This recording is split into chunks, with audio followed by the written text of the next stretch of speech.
오늘 렉처 콘서트 1부는요. 한국 근대 문학 작품을 통해 보는 인천이라는 주제로 강연이 진행됩니다. 오늘 이 강연을 진행해 주실 분은 인하대학교 한국어문학과에서 오랫동안 강의를 해오시면서 한국 근대 시문학 연구와 인천 문학 연구를 해오신 안정헌 선생님인데요. 최근에 특히 인천을 다룬 문학 작품을 깊이 있게 들여다보는 연구 활동을 하고 있으십니다. 자, 그럼 안정헌 선생님을 박수로 연단해 모시도록 하겠습니다. 강의 시간은 약 50분 정도로 진행할 건데요. 강의를 듣고 나서 궁금한 점이 좀 있으신 분들은 나중에 질문하실 기회를 드리도록 하겠습니다. 박수로 맞아주시죠.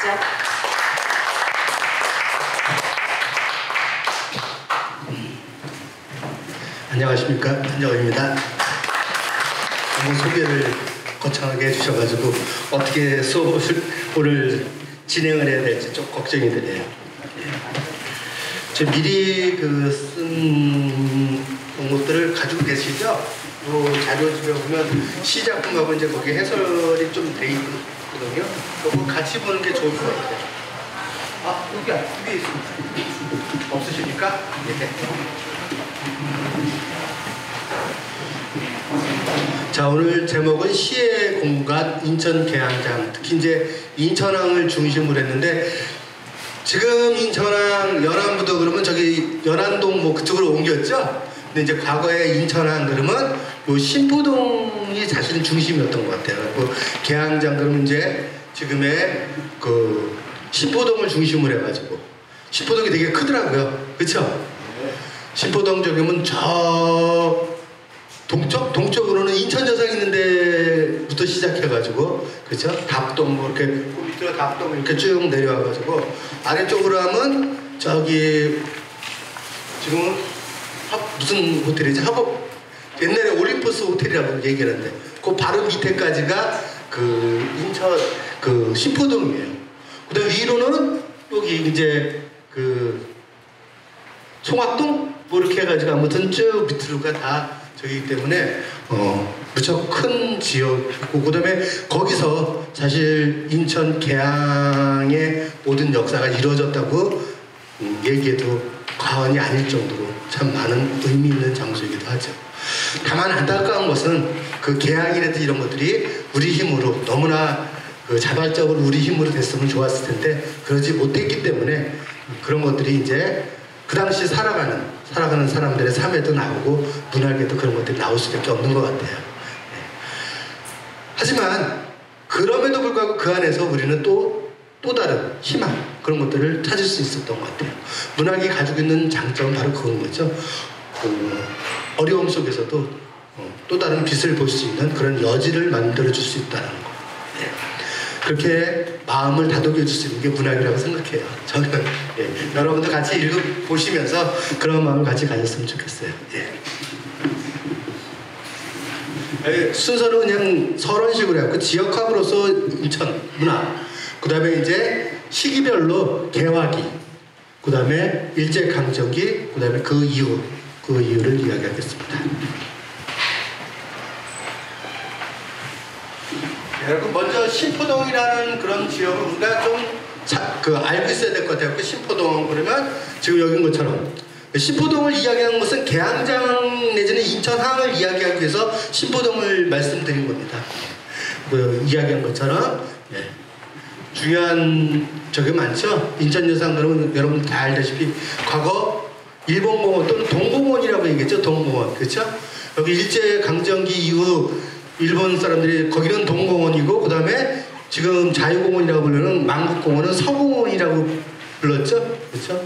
그렇게 저기 또는 어떤 인천여상 그 자리는 그 예조의 그 해안이라는 소설에 보면 첫 대목이 인천여상 그 일본 그 동공원에서 그 바라보는 그 낙조 이렇게 바라보면서 하는 그 대목부터 시작할 정도로 문학에서 많이 이야기되고 있었죠. 그 다음에 이제 여러분 다 알다시피 항동에 있는 올림포스도 과거죠, 사실은. 거기 영국 영사관이 있었죠. 영국 영사관 자리 이렇게 생각하시면 되겠고, 자유공원의 메가도 동상, 과거에는 세창양행 숙사가 있었죠. 거기서부터 이제 바다로 접한다는 게 바로 인천항이 되겠죠. 그 거리인 것 같아요. 여러분 뭐 얘기죠. 문학은 뭐예요? 시간과 공간의 예술이라고 보통 얘기해요. 그렇죠? 예. 시간이라는 얘기는 뭐예요? 그 시대, 특정 시기에 살았던 사람들, 어디에? 특정 장소에서. 특정 시기에 특정 장소에서 살았던 사람들의 이야기를 형상화시키는 거죠.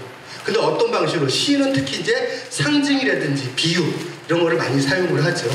네, 소설 같은 경우는 그 사람들의 그런 이야기들을 그 서사식으로 푼다 그러면, 시 같은 경우는 상징과 이미지 뭐 이런 걸 활용을 해가지고, 서사도 물론 있을 수 있겠지만 묘사라든지 뭐 비유 이런 것들을 많이 사용을 하고 있습니다. 근데 아무튼 우리가 지역학을 하는 가장 큰 이유는 뭐예요? 잘 살기예요. 그렇죠? 잘 사는 거.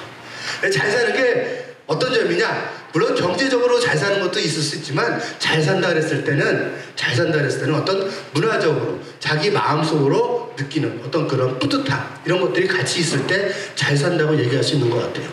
결국 그런 지역을 만드는 것은 바로 뭐예요? 우리 스스로 변화시킬 수 있는 그런 안에서의 힘이 있어야 되겠죠. 그렇죠? 근데 우리 안에서의 힘만으로는 잘 사는 도시가 될 수는 없어요. 그 때문에 외부에서의 어떤 힘도 같이 받아야 드려야 되겠죠. 그래서 저는 이제 그거를 원심력과 구심력 그것들이 같이 잘 조화를 됐을 때, 그런 면에서 요즘 뭐 이렇게 마을 공동체식으로 이렇게 움직여지는 그런 여러 가지 문화 활동들이 많이 있잖아요. 그렇죠? 그런 것들이 참 의미 있는 그런 작업이 되는 것 같아요.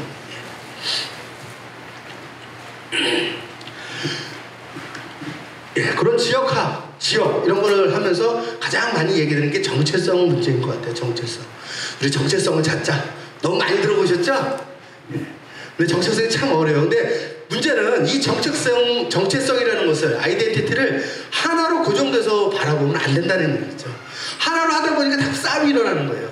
왜? 사람마다 다 생각하는 어떤 서로의 연관, 관계 속에서 이루어지는 건데, 그런 것들이 다 다른데 고정된 어떤 정체성이 있는 건 아니라는 얘기죠. 특히 인천 같은 경우는 더더욱 그럴 수밖에 없을 것 같아요.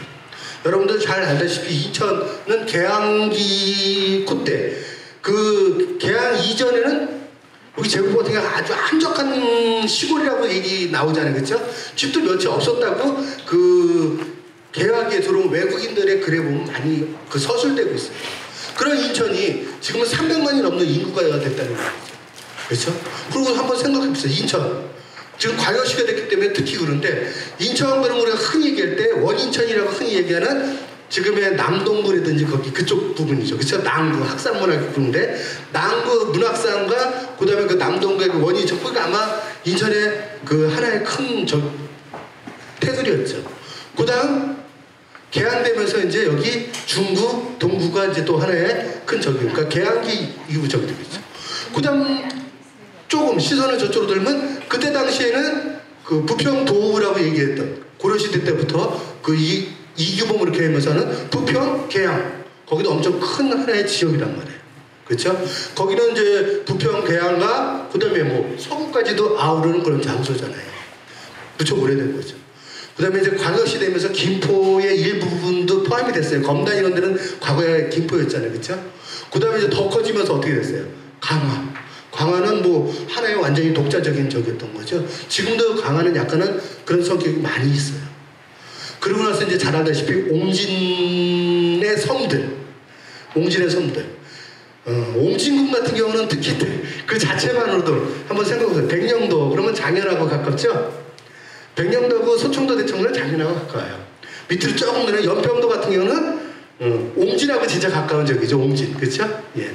그 다음 더 밑으로 나가고 덕죽도까지 가면 여기는 거의 충청도하고 거의 정서가 비슷해요. 그렇죠? 그러니까 그 넓은 지역을 다 아우르는 게 인천광역시가 되다 보니까, 인천 같은 경우는 사실은 하나의 정체성 가지고 얘기할 수는 없어요. 그 안에서의 관계들이죠. 그 관계들을 어떻게 맺어 나갈 것인가 하는 것이 중요한 것 같아요. 그런 뜻으로 이제 우리도 한번 정체성에 대해서 좀 생각을 해봤으면 하는 생각이 들어요. 그렇다고 제가 인천의 정체성이 이거다라고 얘기할 수는 없다고. 그렇죠? 하나가 아니기 때문에. 예. 그러면서 이제 우리가 장소가 주는 그런 의미들. 그러니까 저 같은 경우는 이제 인천에서 태어나서 인천에서 그 자랐거든요. 예. 그러다가 이제 결혼을 해가지고 잠깐 서울에서 사는데, 서울에 살다가 이제 부모님이 인천에 계시니까 뭐 한 달에 한두 번씩은 그때 당시 한 2번 정도 내려왔던 것 같아요. 내려오는데 이제 저 같은 경우는 수봉공원 쪽에 그 남구 쪽, 지금 남구가 아니라 미추홀구라 그래야 되죠. 예. 미추홀구 그쪽에 부모님이 살고 계셨는데 서울에서 이렇게 쭉 내려오다가 제물포역에 딱 내리면 다 왔다 하는 느낌. 그게 바로 장소가 주는 느낌이에요. 집이 주는 느낌이고. 여러분들 요즘은 이제 그 자동차로 여행을 많이 하시잖아요. 그렇죠? 그럼 그 지방 이런 데 갔다가 우리 고속도로 타고 쭉 하다가 톨게이트 지나서도 돈 내고 나서도 별로 그런 마음 안 들지만 남동구 그쪽으로 쭉 들어오면 이제 뭐라 그래요? 이제 다 왔다 하는 마음 들죠? 그렇죠? 예, 바로 그게 우리가 집 또는 장소가 주는 건데 장소의 원형은 바로 집에서 출발한다고 봐야 돼요. 집은 바로 보금자리잖아요. 보금자리. 그렇죠? 그러니까 그런 마음들 그 내부에 있는 어떤 다른 곳과 구별되는 내부의 경험이 있고 그런 것들이 우리들에게 서로 유대감을 주면서 그 안에서 장소의 정체성도 생기고 이미지도 생긴다는 얘기죠. 이거는 고향의식하고도 같을 것 같아요. 고향의식. 다들 한번 생각해 보세요. 내가 어디쯤 도착하면 다 왔다 라는 마음을 갖게 되는지. 그런 걸 생각하면서 한번 볼게요. 여기 세방화라고 제가 말씀을 드린 건 세방화. 뭐겠어요? 세는 글로벌 시대는 세계화, 그쵸? 방은 로컬화는 지방. 여기 세방화 시대 그러면 웃기게 세계화를 강조할 때 지역, 지방도 함께 주목을 받았어요. 우리가 세계화 그러면 지역에서 벗어나서 요 작은 데서 벗어나 넓은 세계로 나간다 이렇게 생각했는데 실제로 세계화를 주장할 때와 거의 비슷하게 지역의 중요성 이런 것들이 같이 언급이 됐다는 얘기예요. 그러면서 뭐라 그래요? 지역적인 게 세계적이다 이런 얘기 하죠? 그 단순하게 그게 아니라 세계를 바라보게 되면서 내 안에 가지고 있는 정체성 이런 것들이 없이 바라보게 되면 어떻게 돼요? 그냥 허물어져 버리고 나는 없어져 버린다는 얘기죠. 그러니까 내에 대한 주체를 세우고 나야지만 세계도 볼 수 있게 된다는 의미일 수도 있어요. 그러면서 이제 그 세방화라는 말을 썼는데요. 이거는 이제 2006년 뭐 이때부터 사용을 했으니까 꽤 그 연호는 오래된 말이에요. 그러니까 인천을 그렇게 바라보면 어떤 점들이 있냐. 우선 개화기 때, 개화기라는 것은 개화가 저긴데 안타깝게도 인천은 세계인들이 인천으로 몰려온 이유는 인천이 좋아서가 아니라 서울로 가기 위해서 그런 적도 있어요. 그렇죠? 그다음에 인천이라는 것은 어떤 우리가 고유명사로서 인천이라기보다는 서울에 대한 관문이라고 얘기했으면 보통 명사로서 더 많이 쓰였던 것 같아요. 그러니까 일본 같은 경우는 요코하마인가 거기가 아마 그 동경으로 가는 그 적이었던 것 같아요. 그 일본에서도 요코하마를 그 소재로 한 그런 작품들이 많이 있어요. 그런 것들 이렇게 생각하시면 될 것 같아요. 그런 관문의 역할을 사실은 개화기 때 많이 했고 일제강점기 뭐 이렇게 넘어오면서 개화기에서 이제 넘어오면서 기차 뭐 항구 이런 것들이 기차는 여러분도 알다시피 120년 전에 만들어졌죠? 그렇죠? 경인선이 120년 딱 올해가 경인철도 120주년 됐잖아요. 그렇죠? 9월 16일인가 아마 첫 개통을 했어요. 1899년에. 그런 기차라든지 또는 항구가 있다 보니까 많은 수탈기지로서 사용이 됐던 것 같아요. 여러분들 잘 아시죠? 중일전쟁 뭐 이런 것들 확대되면서 특히 만주사변부터 태평양전쟁까지 쭉 이어지는 전쟁. 우리는 이제 그 만주사변, 중일전쟁, 태평양 이렇게 나누는데 일본 같은 경우는 그걸 통틀어서 15년 전쟁이라고도 얘기를 한대요. 만주사변이 1931년에 시작해서 1945년까지 쭉 이어지기 때문에 보통 15년 전쟁 이렇게 얘기를 한대요. 15년 전쟁 동안 그 용어가 적합하지 않지만 아무튼 그 만주사변부터 시작하면 그렇게 연결되면서 인천 같은 경우는 수탈의 장소가 됐던 것 같아요. 여러분 잘 아시다시피 그 만석동에 독일방정에서 1932년 이렇게 하면서 세워지죠? 그렇죠? 독일방정 숨기면서 옷감 뭐 이런 거 하지만 사실은 거기서도 군수 물품이 나오죠? 군복들 만들고 그런 거예요. 그런 걸 따져서 이렇게 했을 때 나타나는 건 수탈의 장소들. 뭐 기차는 여러분들 잘 아실 거예요. 경인선만이 중요한 게 아니라 인천에 기차 그러면 옛날에 뭐가 있었어요? 수인선 있었어. 수인선. 그렇죠? 수인선은 또 하나 어디하고 연결돼요? 수원하고 여주 이천. 그러니까 수여선이라고 그래요. 여주 이천 그러면 어떻게 돼요? 우리나라 최고의 쌀 경기미, 그렇죠? 경기미가 바로 여주 이천 이런 데 최대 집산지잖아요. 최대 생산지잖아요. 그러니까 거기서부터 시작해가지고 쭉 오게 되면 어디까지 가? 인천 항까지 오는 거죠. 그렇기 때문에 여러분들 저기 앞에 지금도 쌀창고 많이 있잖아요. 그렇죠? 옛날에 생각하면 지금 3인가 아파트 있는데 다 쌀창고였잖아요. 그 쌀창고들 바로 이제 바로 그 노선에 있죠? 옛날에 수익역이라는 거기까지 생각하시면 될 것 같아요. 그런 저기. 네, 그때까지는 인천이 되게 활기차고 너무나 활력이 넘쳤는데 안타깝게도 인천이 활기를 잃어버리는 데가 바로 남북 분단이에요. 해방까지는 적인데 분단되면서 어떻게 돼요? 인천은 누트를 잃어버렸어요. 우선 어디로 가는 누트가 사라져요? 중국으로. 지금은 이제 중국가 다시 저격됐지만 여러분들 아시다시피 1980년대 90년대까지 중공 그랬잖아요. 그렇죠? 중국 하면서 그 누트는 없어져 버렸잖아요. 인천이 가장 활기차는 중국하고 왔다 갔다 하면서 였거든요. 그 다음에 또 하나 북으로 올라갈 수가 없잖아요. 인천이 그러니까 어떻게 돼요? 최전선이 된 거예요. 그런 곳이 되다 보니까 인천이 좀 활력을 잃어버릴 수밖에 없었던 거죠. 그나마 이제 중국하고 다시 저게 되고, 그렇기 때문에 인천 사람들이 제일 많이 바라는 게 뭐예요?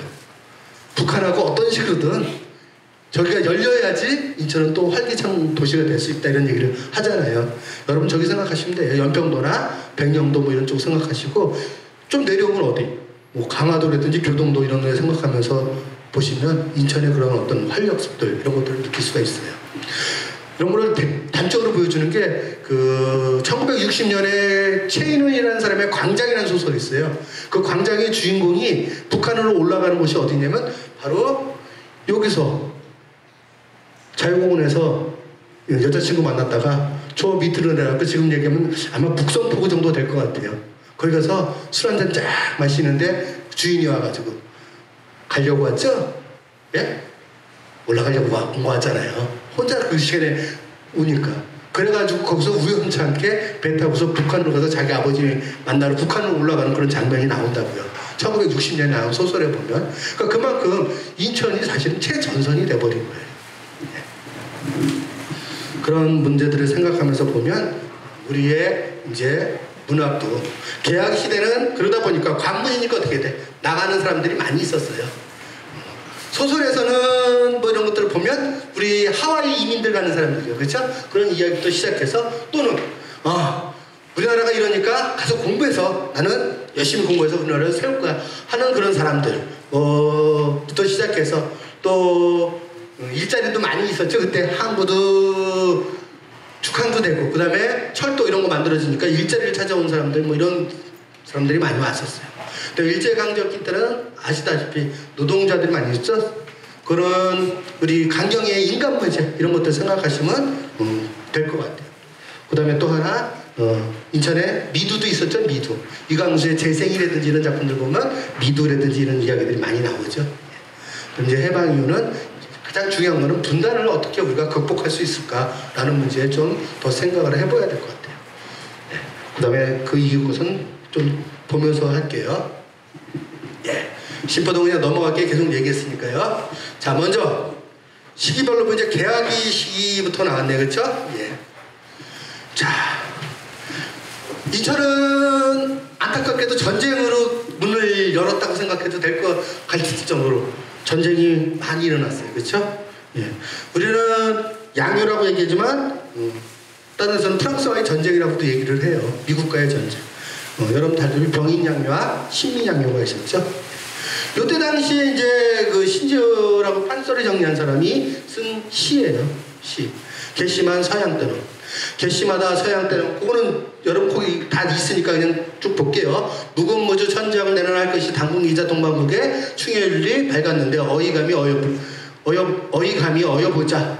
흥병가해 나왔다가 병사를 많이 만들고, 그렇죠? 그러면서 이제 바다를 저기 하려고 왔다는 얘기죠, 우리나라에. 그랬다가 어떻게 돼? 정수성, 정족산성이라고 보통 얘기하나요, 그렇죠? 거기서 싸우는 거죠. 네. 방수성 불에 타고 정족산성 총에 죽고 남은 목숨 도생하자 바삐바삐 도망간다. 누가 도망가요? 프랑스 저기 그때 들어왔다. 여러분 병인양요 다 아시죠? 예. 병군이 이제 그 프랑스 신부들 파리 그 성교에서 온 프랑스 신부들을 그 죽임으로써 죽인 거를 이제 빌미로 우리나라하고 교류하겠다고 하는데 사실은 총칼을 들고서 교류하자 서로 통상조약 맺자 이런 식으로 들어와갖고 이제 한 건데 예. 우리가 이긴 건지 졌는지 잘 모르겠어요. 근데 프랑스가 아무도 도망갔으니까 이긴 거라고 얘기해야 되는지 조금은 안타까운 점도 있죠, 그렇죠? 여러분 잘 아시다시피 그때 그 강화에는 규장각이 있었죠. 그 규장각이라고 이제 나라에 그 책을 두는 곳이 5군데가 있었대요. 근데 그 중에 한 곳이었는데 거기에 중요한 도서들을 그때 프랑스 그 병사들이 다 가져갔어요. 그래서 지금도 프랑스에 그 걔네 그 도서관에 국립 뭐 이렇게 그 보관하는 그 도서관에 아직도 많이 있죠. 예. 다만 우리 정조 임금이 수원성으로 행차하는 그 그림 들어있는 그 책은 프랑스하고 저기 하면서 우리가 그 KTX 그런 거 저기 할 때 니네 거 우리가 하는 조건으로 2권인가 이렇게 받았죠? 그렇죠? 예. 그것도 대여 형태로 받았는데 영구 대여라는 그런 명목이래요. 예. 그 이외에도 그 자료들이 되게 많이 있어요. 정리한 사람도 있긴 하는데 예.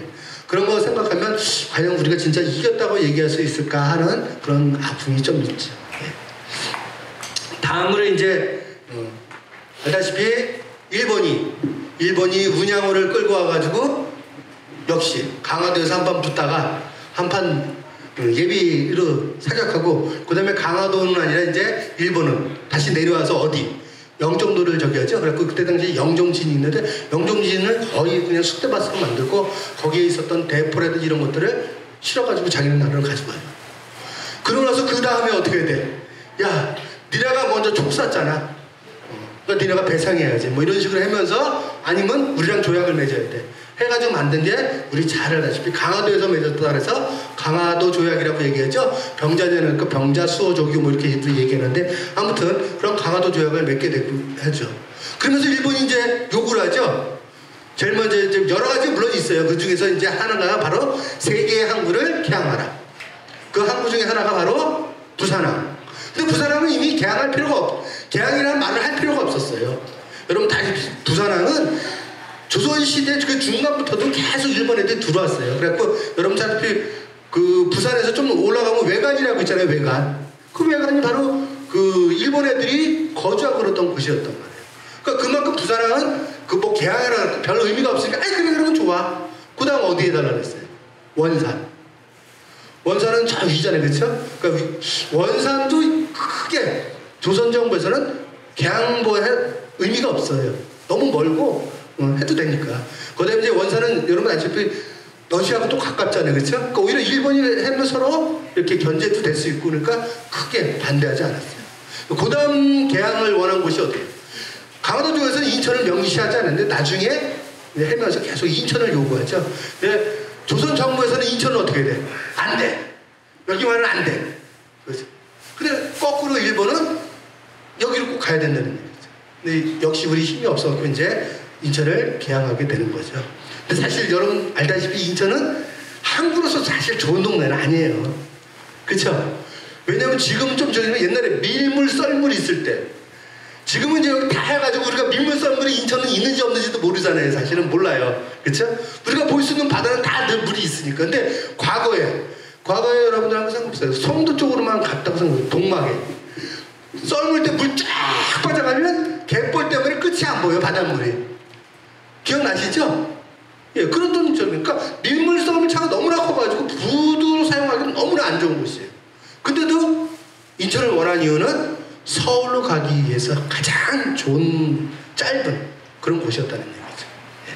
그래서 이제 인천을 했는데 그 당시 일본 애들 얼마나 회표를 부렸는지 인천 아리랑이라는 요 아리랑은 다 아시죠, 그렇죠? 예. 요거는 일본에서 펴낸 책. 말하자면 대한 책이죠. 여러분들 지금 이제 외국에 갈 때, 나 중국 여행 갈 거야. 그러면 중국어, 기본 중국어 이렇게 보죠?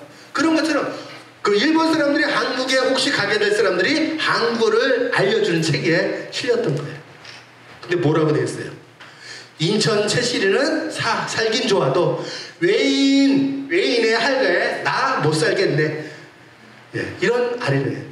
그러니까 실은 아리랑, 그러니까 요때 당시에 그런 아리랑에 보면 요 인천 이야기는 전부 모르나. 외놈들 때문에 못 살 곳. 이런 식으로 나와요. 정선 아리랑 이런 것들 목동책에도 보면 이제 인천에 대한 이야기가 나오는 곳은 인천이라는 단어를 찾아서 보면 거기는 항상 뒤에 뭐 외놈들 성화에 못 살 곳. 이게 꼭 나와요. 그러니까 이런 걸 보여주는 거는 걔네 회화책에서 내려보는 건 그만큼 지금 조선의 그 민중들의 정서가 별로 안 좋다. 가서 조심해라 이런 얘기인데 사실 일본 애들 횡포는 너무 심했대죠. 네. 뭐 여러분 잘 아시잖아요. 명성황후 시해부터 시작해갖고 일반 사람들 같은 경우는 뭐 빚 때문에 그냥 저기 하는 게 비일비재했다 그런 얘기가 있더라고요. 실제로 그 저기서 요거는 사진은 여러분 잘 아시다시피 제물포의 상수가 일본 기마병이니까 뭐겠어요? 1894년 청일전쟁 때 일본군이 들어온 거죠. 청일전쟁도 사실 인천을 누가 잡느냐 그 싸움이었어요. 근데 청나라 같은 경우는 어디로 갔어요? 청나라는 지금의 아산 그쪽으로 해가지고 그때 여러분 다 알다시피 그때는 이제 우리가 흔히 동학혁명이라고 얘기하는 동학 그런 그가 있을 때예요. 그러니까 동학을 자기들 그 조선정부에서 제압을 못하니까 청나라한테 요청을 했는데 그 2년 전 텐진 조약에서 청나라나 일본이나 만약에 조선에 군대를 파견하게 되면 같이 파견해야 된다라는 조건이 있었어요.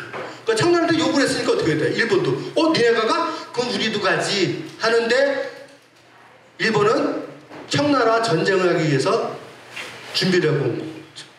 그러니까 청나라 배는 아산 쪽으로 가고 일본 배는 인천으로 들어왔어요. 인천으로 들어왔는데 그날 들어온 날에 비가 많이 내렸대요. 비가 엄청 많이 내렸대요. 근데 그때 당시 청나라 군대는 비가 오면 움직이지 않고 그 장소에 있었대요. 그 비 그칠 때까지. 근데 일본은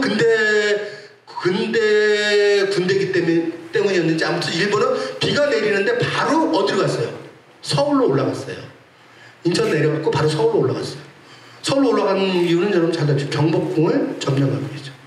그래갖고 경복궁을 점령하게 된 거죠. 그것도 이제 어떻게 돼? 경복궁 점령 사건이라고 해가지고 먼저 조선군이 총을 쏴서 우리가 대응했다는 식으로 이렇게 했는데 아무튼 그때 경복궁을 점령하니까 어떻게 돼? 왕을 자기들 손 안에 넣게 된 거죠. 그 당시 여러분 다 알다시피 모든 저기는 왕에서 나왔죠? 왕이 일본군에게 잡혀있으니까 어떻게 돼요? 당연히 전쟁은 일본에게 유리해질 수밖에 없었던 거죠. 그걸 이제 알고서 청나라에서 우리 위안스카이라고 흔히 얘기하는 원세계가 그때 인천에 있었는데 이렇게 해가지고 바로 수원을 해가지고 올라오다가 수원에서 붙었는데 일본군이 이기는 거죠. 그 다음부터는 계속 청나라 군대에 도망가다가 어디서 평양에서 크게 한 번 붙었는데 거기서 작전 실패로 또 일본군이 이기게 되면서 그때부터는 이제 어떻게 해요? 그냥 만주까지 쭉 넘어가서 대령까지 그냥 게임 끝나버린 거죠. 그렇죠? 거기서도 이제 역시 인천이 가장 중요한 포인트였다고 얘기를 해요. 훗날에.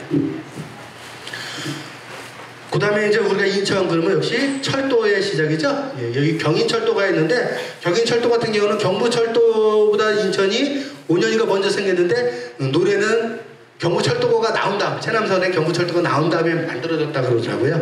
근데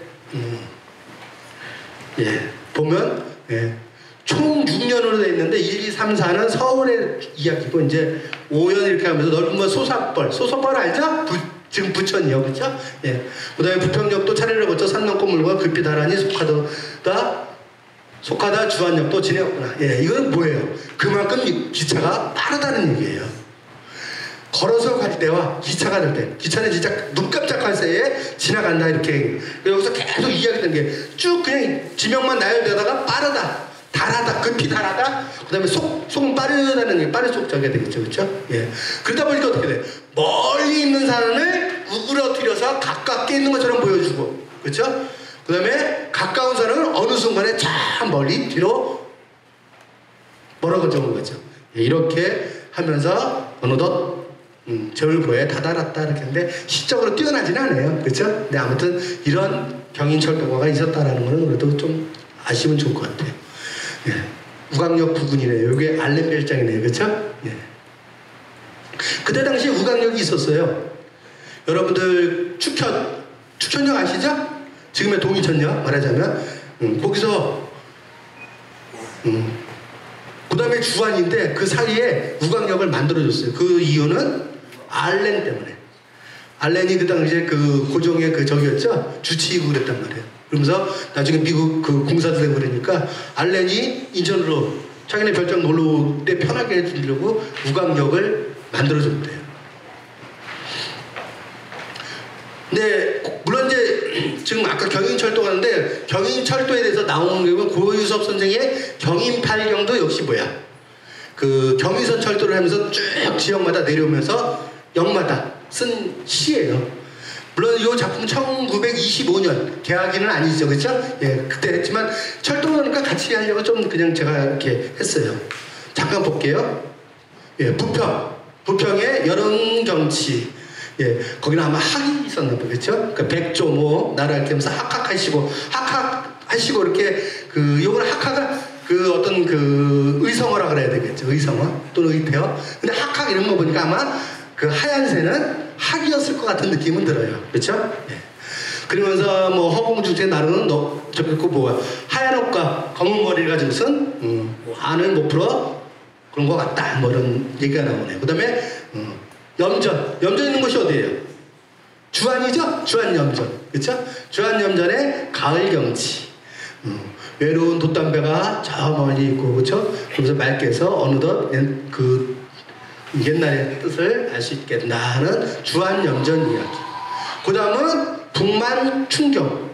북망상천이라고 얘기하죠? 그럼 어딜까요, 여기는요? 그때 당시에 북망상천 가는데 뭐야, 주로? 묘지가 있거나 뭐 화장장이 있어야 되겠죠. 그때 당시 화장장은 어디 있었어요? 예?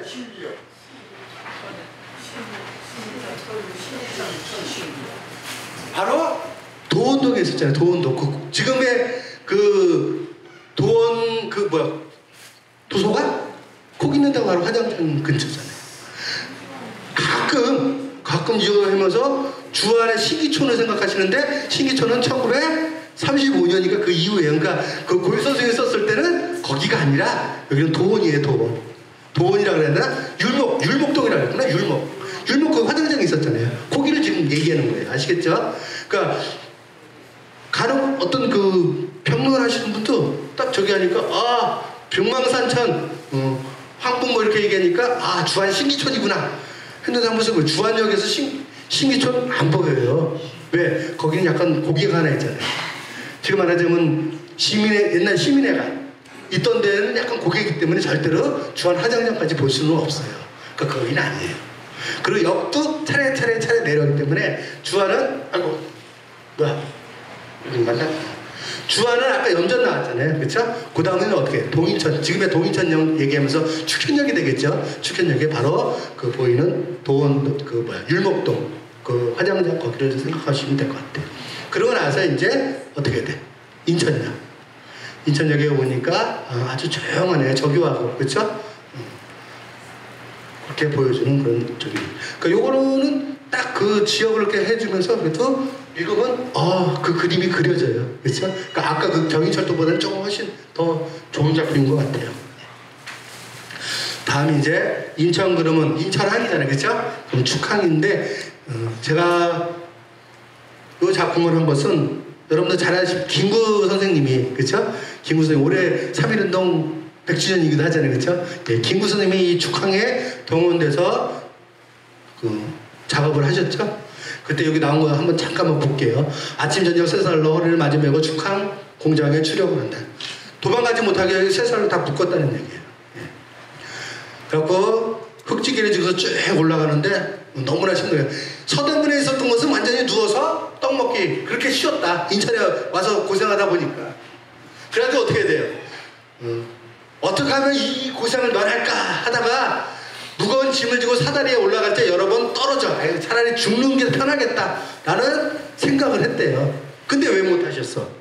그러나 같이 쇠사슬을 맞은 맨자는 거반 대부분이 인천항에서 남의 구두나 담뱃값 정도 도둑질한 걸로, 요즘 얘기하면 장발장 생각하시면 될 것 같아요.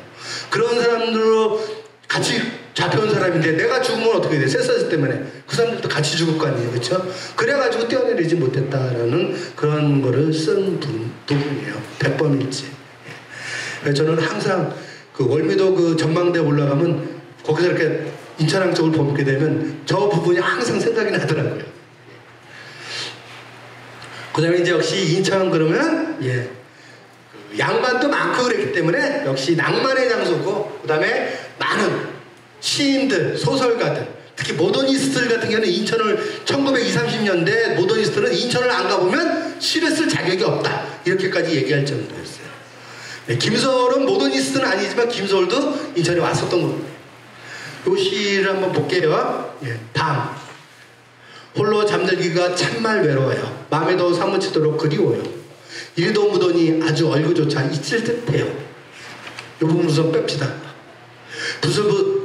벌써 해가지고 어두운데 부슬부슬 오는 비에 밤이 더디고 바닷바람이 춥기만 해요.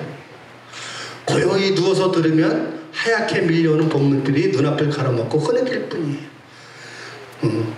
봄 밀물이 흐느끼는 것 같다라는 얘기예요. 감정을 이입시킨 거죠. 이건 뭐겠어요? 물이 우는 건 아니고 바로 시적 화자 내가 지금 그렇게 울고 싶다라는 얘기죠. 왜? 외로우니까. 사랑하는 여자가 있었는데 아마 그 여자하고 같이 오기로 했는데 아마 그 여자가 나 너하고 이제 안 다닐래 하면서 혼자 왔을 수도 있어요. 너무 외로운 거예요. 근데 이 외로움을 어떻게 드러낼 거야? 나 외로워요만 한다고 남들이 외롭게 알아주진 않아요. 그렇죠? 거기에 대한 어떤 뭔가를 보여줘야 돼. 그거를 김서울은 뭐라고 얘기했어요? 이곳은 인천의 제물포 이름난 곳. 이렇게 함으로써 어떻게 돼요? 인천의 제물포 휘황찬란하다 이런 거는 사람들이 다 알고 있는 거예요. 그렇게 화려하고 그런 곳에서 나만 외롭게 지금 혼자다라는 얘기죠. 무슨 말인지 아시겠죠? 사실 사람들이 요 한 줄 때문에 이것도 인천시로 들어가야 돼? 바로 뭐예요? 이 시적 정서를 가장 끌어올려주게 만드는 대비되는 곳이 바로 인천 제물포라는 얘기예요. 이름난 곳. 이렇게 얘기하면 그 당시에 사람들은 전부 다 알고 있었다는 얘기죠. 무슨 말인지 아시겠죠? 이 사람들이 알지 못하면 그건 얘기가 안 돼요. 알고 있었기 때문에 이해가 되는 거죠. 말하자면 우리 집은 어딘데 서울의 강남 그곳에 사는 이요. 이렇게 되면 여러분들 머릿속에 거기 부자 동네 이렇게 생각하시잖아요. 그렇죠? 지금 우리나라 사람들 대부분 다 그렇게 생각한단 말이에요. 그런 것처럼 이 당시에는 인천 제물포 이것만 써더라도 사람들은 거기 진짜 멋있다며 거기 어떻다며 이게 다 얘기가 되는 거죠. 그러니까 시를 읽는 사람은 그렇게 자기를 조절할 수 있는 거예요. 독자들이 이거를 모르면 이 시는 실패한 시가 되는 거죠. 그 다음에 이제 동요라고 그러는데 인천 만국공원 거기 보면 이제 쭉 나오죠. 영사관 독일집이라는데 영사관 독일집은 이 사람이 좀 착오를 했죠. 독일은 아니죠. 그때 당시 독일 건물은 세창 건물인데 이런 게 밤한저택이 있었지만 요거는 독일집은 아닌 것 같아요. 아니죠. 그 다음에 이제 또 더 그런 것들이 있는 거야. 영사관 지붕에 적혔는데 저 사람 혼자만은 언제든지 이렇게 노하였다 그랬고 여기 앞에 옛날에 창 들고 서 있는 사람이 있었어요. 여러분 거기 책에 다 설명이 있거든요. 그걸 보시면 되는데 거기에 창 들고 서 있는 그런 건물 그게 바로 뭐예요? 우리가 흔히 얘기하는 인천각이라고 얘기하는 곳. 인천각이라고 얘기하는 곳이 바로 거기에 요 부분에 창 들고 있는 그런 모습 가 있어요. 아마 포세이돈이겠죠. 바다를 바라보고 있으니까 아마 그럴 텐데 그 조각상이 있었다고 하더라고요. 그래서 이 시는 아마 요 인천각을 보고서 쓴 시 같아요. 다른 부분을 다 보고. 근데 항상 그런 생각을 하셔야 돼요. 지금 이렇게 여기도 있지만 그때 당시 인천 조선 사람들이 사는 곳 여기를 중심으로 요쪽 그 뒤쪽 바다 쪽 밑으로라든지 이쪽은 조선 사람이 살던 곳이죠. 그렇죠? 여기는 이제 조개지물 요 뒤쪽은 조선 사람들이 살던 곳이에요. 거기에는 그 당시에 전기가 없었겠죠. 전기가 없었을 거예요. 그렇죠? 그러니까 한번 생각해보세요. 밤에 유리창으로 전등불이 쫙 퍼져나가는 그런 상황에서 그걸 바라보는 그런 모습들을 생각하면 이 시작하자에 어떤 그런 마음들이 나오겠죠. 그렇죠? 유리창들은 뭐 영산도시의 유리창들은 술 취한 붉은 얼굴로 막 웃으며 이런 것들이 바로 보여요. 그 사람들 그 안에서 어떤 파티를 하는지 뭐 하는지 모르겠지만 아무튼 술도 한 잔 먹고 그러면서 붉은 얼굴 뭐 그런 것들 보려면 아무튼 화내야 될 거 아니에요. 그렇죠? 그런 거와 대비되는 것을 좀 생각해 보시면 될 것 같아요. 이제 그런 거다 보면 이제 그 당시에 인천에도 살던 사람들. 고유섭 선생은 이제 인천이 나온 최고의 미학자라고 그러죠. 지금 서울대 미학의 기초를 만드신 분이라고 얘기를 해요. 미학과 출신 그 교수 그렇게 그 이야기를 들어보면 우리나라 그 미학은 고유섭 선생님이 계셨기 때문에 미학이라는 학문이 생겼다 이렇게까지 얘기할 정도로 아주 중요하신 분이죠. 그 고유섭 선생님이 인천 출신이세요, 그렇죠? 다 아시죠? 예, 인천의 미학자 고유섭 선생님. 그래서 이제 그분이 쓴 시에 해변의 살기라고 있는데 물론 시를 잘 쓰시진 않았어요. 시인은 아니에요. 예, 그런 것 같아요. 네, 아무튼 여기 보면 이제 소성은 해변이죠. 하지만 그 성터를 지금 볼 수 없어요. 그 이유가 뭐예요? 이런 것들을 불길이 다 녹였나 보다 이렇게 얘기했고 미초 해변이지만 그 성터는 넘짓는 물결이 삼켜있다가 빼앗고 물어갔지 그냥 모래만 남고 초석조차 볼 수 없는 그런 모습이 지금의 인천의 모습이다 이렇게 쓰신 것 같아요. 1920년대 중반 정도 쓰신 작품이에요. 예. 그러고 나서 이제 넘어가면 이제 진짜 모더니스트 내지는 그 시로 우리가 많이 이야기되는 사람들이죠. 김동완, 국경의 밤 쓴 김동완이에요. 예, 이 사람은 이제 그 잡지 월미 뭐 이런 거에도 글을 쓰고 그랬는데 월미도 해니요라는 그런 시를 잡지 월미에 발표를 했어요. 그래서 노을 전등 이렇게 했는데 엄마야 아빠야 그려지네요 뭐 이렇게 얘기하는데 목이 메어 배따라기조차 나오지 않네요. 그러니까 이게 배따라기는 뭐예요? 평안도 민요죠? 그렇죠? 평안도 민요. 그러니까 이제 김동완 그 고향이 평안도 그쪽이니까 그런 것들을 좀 생각하시면서 보시면 되는데 아마 요 해녀는 요 시적 상황에서는 그 평안도에서 인천 월미도로 물질하러 온 거죠. 근데 거의 그때 당시에는 뭐 팔려간다는 거하고 같은 개념일 거예요. 아마 이렇게 해가지고 자기가 가고 싶어도 갈 수 없는 그런 것들. 안타깝게도 1920년대 30년대 시에 보면 여자들 딸들 팔려가는 이야기들이 너무 많이 나와요. 이용학이라는 사람의 전라도 과시네라든지 뭐 팔려가는 점색시 뭐 이런 작품들 보면 다 어떻게 돼? 여자들이 많이 저기죠. 그러니까 흔히 얘기하죠. 전쟁이라든지 이런 어려운 시기가 되면 전쟁이라면 병사가 죽고 다치는 것보다는 아이들하고 여자들이 다치고 죽는 게 더 많대요. 예. 그만큼 안타까운 그런 결과가 되겠죠. 그런 모습들. 그 다음에 이제 모더니스트로서 김기림 그러면 1920년대 후반 30년대 우리나라 최고의 모더니스트 이론도 많이 있었고 그 다음에 시도 많은 작품이 있어요. 재물포 풍경은 요거는 길에서라는 연작 시들 중에서 쭉 있는데 그 중에서 이제 7편인가 중에서 이제 적은 건데 조수 여러분들 보세요. 그냥 오두시 이렇게 하는데 검은 조수의 때가 항구로 몰아옵니다. 얼마나 어두워요. 그렇죠? 그 밑에 밤항구 볼까요? 부끄러운 보석장사 아가씨 어둠 속에 숨어서야 누비 사파이어 에메랄드 그의 보석 바구니를 살그머니 뒤집니다. 그때 당시에 무슨 재물 보고 저기 보석 파는 여자가 있겠어요? 그렇죠? 근데 뭐래요? 어둠 속에 숨어서야 이렇게 한다고 했어요. 그러니까 아마 몸 파는 여자가 아닐까 하는 생각이 들게 되겠죠. 그렇죠? 그런 것들은 이렇게 그 당시 모더니스트는 문명을 예찬하는 그런 글도 많이 있지만 이렇게 문명에 대한 비판 그런 것들도 많이 있어요. 그런 작품들이 실제로 진짜 모더니스트 작품이 많이 있거든요. 그러니까 그런 걸 같이 생각하면 근대 문명이 좋은 쪽만 있는 게 아니라 안 좋은 쪽도 나타나는 그런 모습도 우리가 볼 수가 있겠죠. 네. 빨리 해야 되네. 그러면서 인천은 세계와 소통한다. 그래갖고 이제 인천항. 그럼 역시 인천항은 많이 모여 있었죠. 여기 보면 뭐예요? 우리는 경상도, 우리는 산동성. 세계 곳곳에서 몰려들었어요. 그 안에서 이제 움직여지는 거죠. 네, 안타깝게도 그렇게 썩 밝은 표정만은 아니에요. 그러니까 요 앞부분, 박팔량 같은 경우는 카프에서 활동하는데 앞부분 같은 경우는 진짜 모더니스트의 어떤 그런 모습이에요. 이미지라든지 이런 것들이 나오는데 뒷부분은 거기서 살아가는 사람들의 어떤 리얼리티한 삶들, 그런 것들이 자세히 나타나고 있죠. 그러니까 이 사람은 모더니스트면서도 역시 그 당시에 살아가는 사람들의 삶에 대해서 아주 중요하게 생각했던 것 같아요.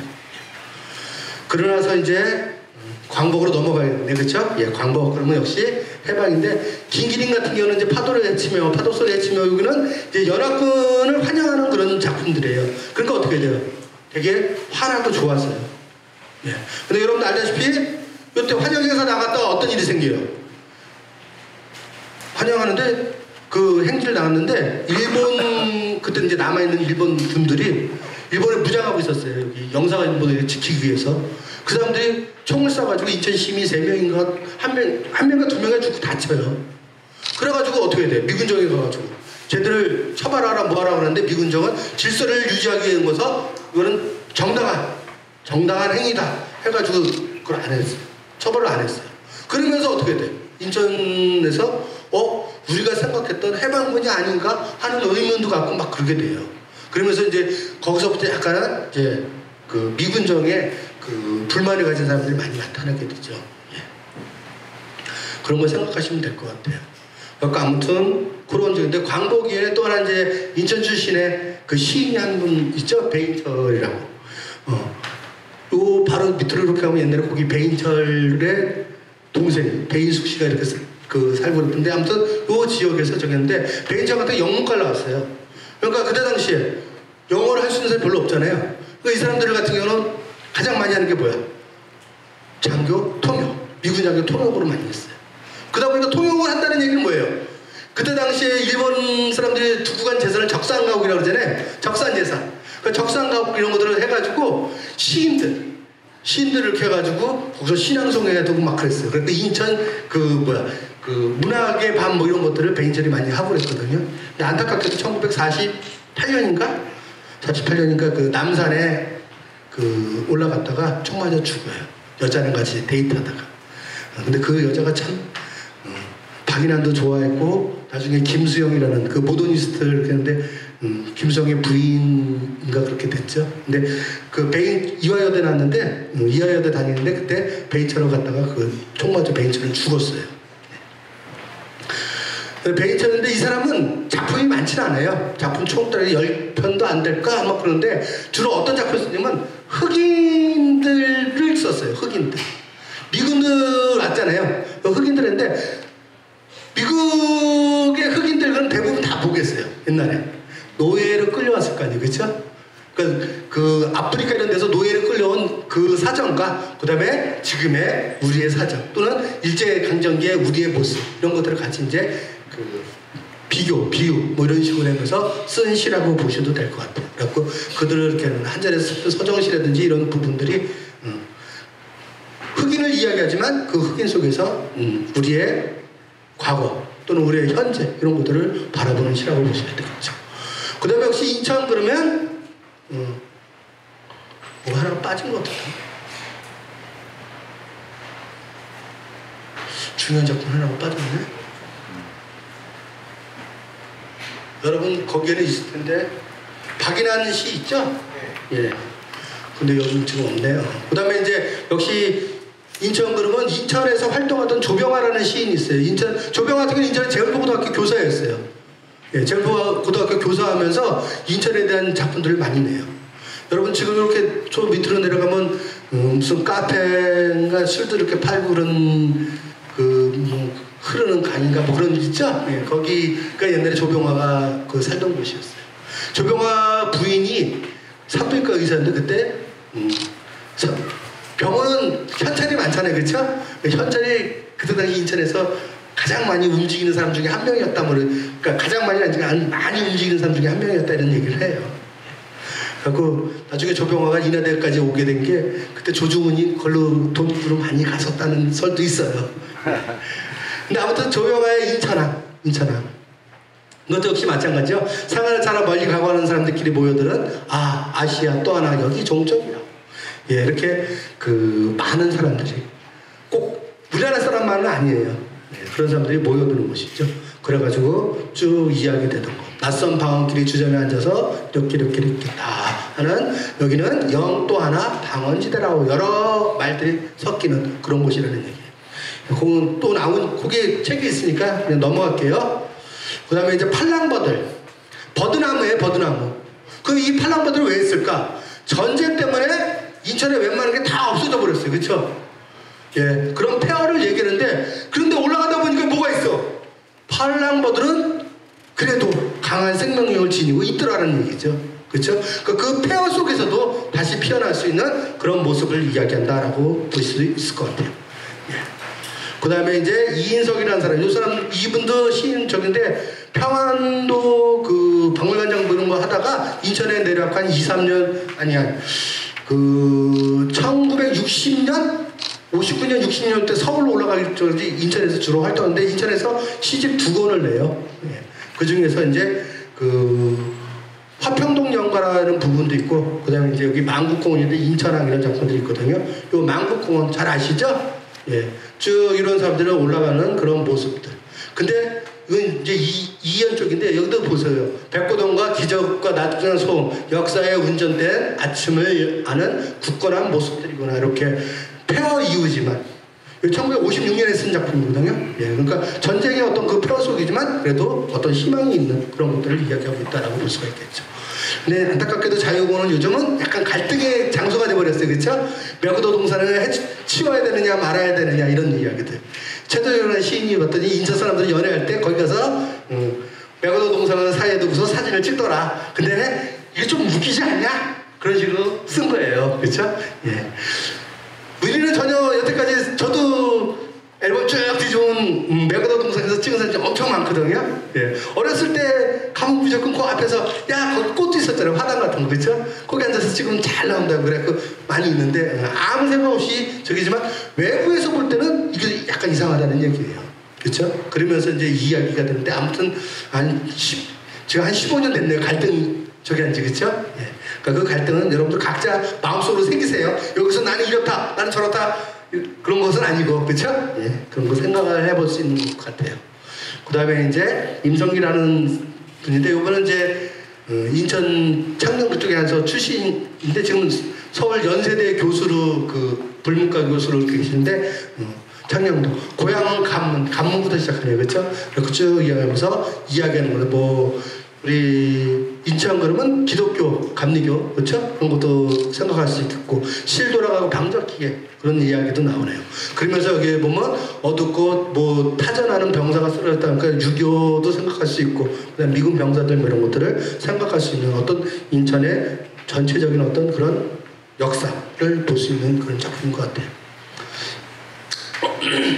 그리고서 이제 얼마 전에 돌아가신 이간임 한 2년 됐나요? 예, 이간임 선생님의 이제 인천 그림은 역시 인천의 그런 모습들이 쭉 나오죠.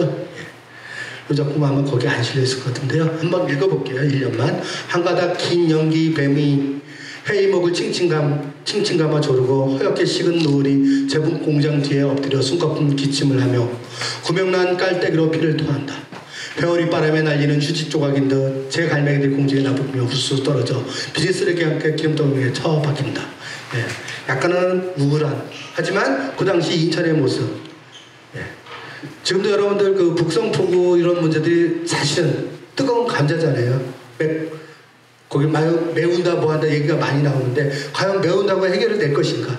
그러면 안 매우려면 어떻게 해야 되는가 이런 것들을 다 좀 고민해야 될 그런 것들을 하면 여기 바로 그 동네죠. 북성도로 넘어가는 그런 동네이기 때문에 그런 걸 같이 생각해 볼 필요가 있는 것 같아요. 그래서 이제 인천문학 그러면 여태까지는 이런 걸 얘기했는데 앞으로 인천문학 그러면 저는 좀 괜찮은 인천의 역사 소설이 하나 더 나와야 되지 않겠나. 그 이영규 선생님의 황해가 그래도 그 해방기 그 인천의 역사를 이야기하는 그래도 좀 좋은 소설인 것 같은데 그 이후에 인천의 역사 소리라고 할 만한 작품들이 조금 아쉬운 것 같아요. 그것도 좀 필요하지 않을까. 조정래 태백산맥이라든지 그 아리랑까지 이어지는 쭉 한강까지 이어지는 그런 것뿐만 아니라 인천도 충분히 그럴 만한 어떤 소재들이 있는 곳인데 좀 안타깝다라는 생각이 좀 들어요. 그 다음에 이제 그리고 이제 역시 인천은 전쟁을 지금도 분단상이 하다 보니까 가장 많죠. 연평도라든지 또는 뭐 백령도 뭐 이런 여러 가지 그런 사건들은 좀 역시 분단이 가장 적은 것 같아요. 그리고 인천은 한때는 또 산업화 근데 이렇게 얘기했지만 요즘은 그런 공장들 또 그냥 대책 없이 철수하는 바람에 더 또 힘들어지고 막 그렇잖아요. 그렇죠? 그런 문제들도 같이 좀 생각해야 될 것 같아요. 그리고 우리 인천하게든 뭐 이렇게 보면 지방에서 올라온 경우도 있지만 외국에서 온 사람들도 많이 있어요. 그렇죠? 지금 인천 같은 경우 하면서 저는 지금 서구에 살고 있는데 서구에 검단이 이렇게 나가면 외국인들 참 많이 있어요. 근데 그들을 그냥 너, 나 이렇게 구별하지 말고 같이 살아갈 수 있는 어떤 공동체로서 바라봐야 되지 않을까 하는 생각이 많이 들어요. 네. 요즘 학교에서도 그 잘 씻는 것 중에 하나라는데 좀 우리가 특히 다문화 가정 뭐 이런 식으로 이제 다문화란 말도 이게 맞는지 저도 잘 모르겠어요. 다문화 아닌 게 어딨겠어요. 그렇죠? 그렇게 구별하지 말고 같이 살아갈 수 있는 방안을 이제 진짜 좀 우리가 진지하게 고민하고 생각해 봐야 되지 않을까 하는 생각에서 인천이라면 특히 옛날부터 그랬으니까 좀 더 이런 것들을 고민하는 그런 장이 되어야지 않을까라고 생각했습니다. 예, 너무 두서없이 그냥 얘기를 하다 보니까 시간도 좀 지났네요. 예, 감사합니다.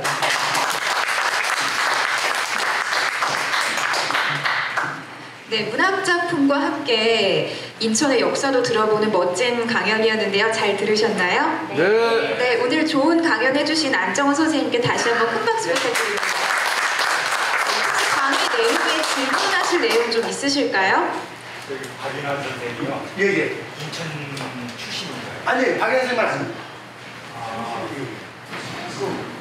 여기 다섯 사람이 인천항에 대해서. 그러니까 이제 인천은 그 당시에 그 시 문학을 하는 사람들은 전부 다 인천 한 번은 가봐야 될 곳이다 보니까 대부분 다 지금 저기 소개시켰던 분들 고유섭 선생님 정도 빼고선 다 외지인들이에요. 근데 인천은 그만큼 시인이든 소설가든 인천은 가봐야지 그래도 현대문학을 한다 그러지 않겠냐 할 정도의 그런 장소들. 네. 조병화 선생님은. 조병화 선생님은 원남했죠 아마. 아니 안성인데 이제 여기서 제국고등학교에서 교사 생활을 하다 보니까 이제 이쪽으로 와서 몇 년 살고 사셨어요. 고향은 안성. 더 없으실까요? 네. 예, 감사합니다. 그럼 이후 공연을 준비하기 위해서 5분간 휴식한 후에 주식회사 예술숲이 기획하고 제작한 미드나잇 인 인천 감격시대 공연을 감상하도록 하겠습니다.